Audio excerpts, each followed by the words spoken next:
ഇന്നത്തെ വീഡിയോ ഈ പാലരുവിയിൽ നമ്മുടെ പ്രൊട്ടസ്റ്റിൻ്റെ ഭാഗമായിട്ട് ജനറൽ ക്ലാസ് കോച്ച് കൂട്ടണമെന്നുള്ളതിനും എല്ലാവരും പറഞ്ഞിരുന്നു. അപ്പം 2 അഡീഷണൽ കോച്ചസ് ആഡ് ചെയ്തിട്ടുണ്ട്.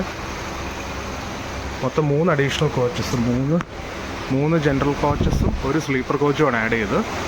ഇതാണ് നിങ്ങൾ കാണുന്ന പുതിയ കോച്ച് പാലരുവി എക്സ്പ്രസ്സിലെ WTS ടൈപ്പ് കോച്ചസാണ്.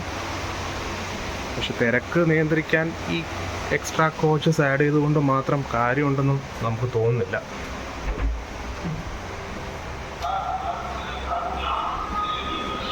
ശരിക്കും പറഞ്ഞാൽ ഇന്ന് ഇൻഡിപെൻഡൻസ് ഡേയുടെ അന്ന് തൂത്തുക്കുടിയിലോട്ടുള്ള എക്സ്റ്റൻഷൻ്റെ ഭാഗമായിട്ട് ഫ്ലാഗ് ഓഫ് ഉണ്ട്. അതിൻ്റെ ഭാഗമായിട്ട് നമ്മൾ പാലക്കാട് ജംഗ്ഷനിൽ വന്നതാണ്. ഇതാണ് പുതിയ ടൈപ്പ് കോച്ചസ്.